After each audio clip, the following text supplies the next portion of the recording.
All right, this lecture is on count and non-count nouns. All nouns can be classified as count or non-count.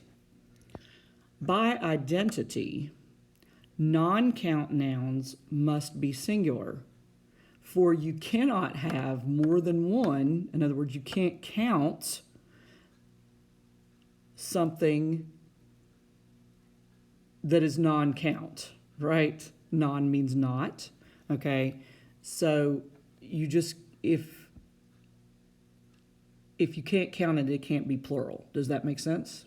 I hope so. All right, next slide.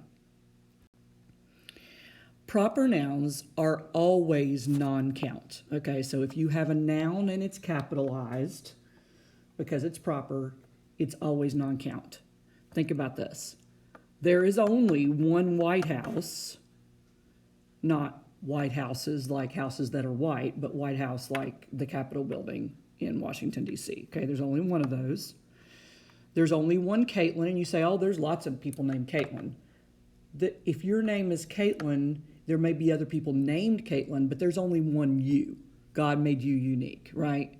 There's only one Talon, right? Hey, Talon. Okay. Hey, Caitlin. All right, and I know I have a couple of Caitlins spelled differently. All right. All right, count nouns can be singular or they can be plural. Okay, so if a noun is indeed a count noun, because you can count it, you can have one singular or more than one plural. Example would be boy. Boy is a count noun. One boy, 500 boys. One picture, 1,000,000 pictures. Okay, you get the idea, I hope. All right, next slide. If you are not sure if a noun is count or non-count, and this is very important, okay? If you're not sure if you can count that particular noun or not, this is how you figure it out. Try putting one of these 4 words in front of the noun and reading the words together.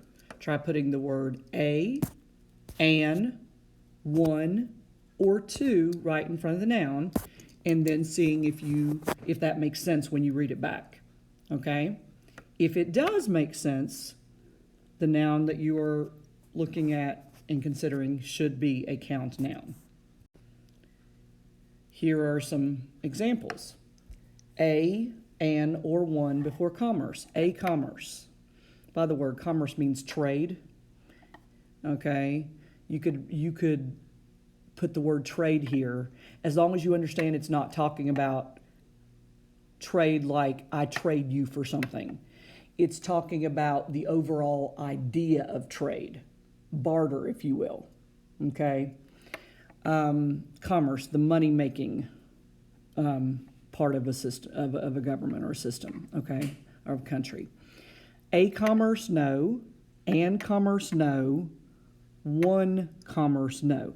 Now, can you break commerce down into its separate parts and count those parts? Sure. Okay, you can count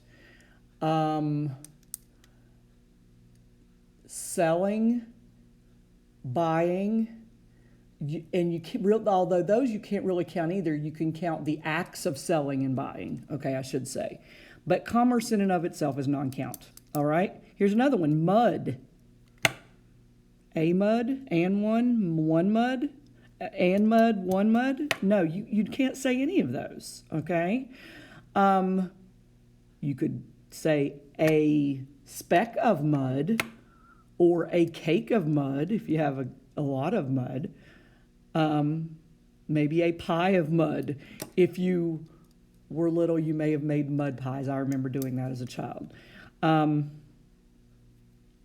But there is no a, an, or one mud. Mud is an entity, but you can't count it, okay? Think about the mud in the ground, okay? When the ground gets wet. All right, therefore mud is non-count. But here's one example of a count noun, and your book has more, okay? There's a chart or a list of count and non-count nouns in your book. before these exercises that you're to do today.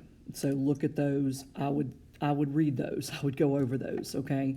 Because some of you are going to think this is very easy. Some of you may think this is confusing. I'm trying as hard as I can to make it not confusing, okay? But the more examples you look up before you do the exercises, the easier this will be because you'll understand the idea more. I would suggest you even go on a reputable site on the internet, maybe, if you feel still confused before you start these, and look up examples of count and non-count nouns, okay? Here's one that is indeed count. A design, yes. One design, yes. Now, you don't put an in front of it. All the words aren't going to work, okay? Because a and don't, both of them shouldn't sound right to you. One or the other should. Also, I could put an S on this word, designs. If the word is indeed plural, it's automatically a count noun because there's more than one of them. Therefore, you can count the item, okay? You can say a design or one design. Therefore, design is count. Last slide. One final point, okay? And this will help you with a few of your items, okay? While other common nouns can be count or non-count, depending on the word or depending with a few words, as the ninth graders will see more on how they are used, okay? Some of the same words can be count or non-count, and I don't think eighth graders have to worry about that as much, but ninth graders, you'll see in your book that there are some words that can be count or non-count depending on how the word is used. So you need to look at that, okay? But any of our nouns that fit into the category of idea are always non-count. The following are examples: understanding, honor, nobility. All of these are idea entities, okay? They make up an idea of something, okay? The idea of understanding, of, being gracious and putting up with things that you may not think are the best, okay, as long as they're not immoral. Honor, okay? If you have honor, you are honest, you are truthful, you try to do what's right. All right, you get the idea. Those are ideas. Anything that is an idea noun is non-count. It just is. All right, and remember, all proper nouns, again, are non-count. If you have questions, please message me. A few of you have my phone number, or your parents do, okay? If you have a pressing question in homework and you have my phone number, or your parent does, then feel free to text me, okay? During reasonable hours, okay? Preferably not between the hours of 10 p.m. and 8 a.m., all right? But if not, message me on LMS, and as soon as I see your message, I will do my best to get right back with you. All right, have a blessed day.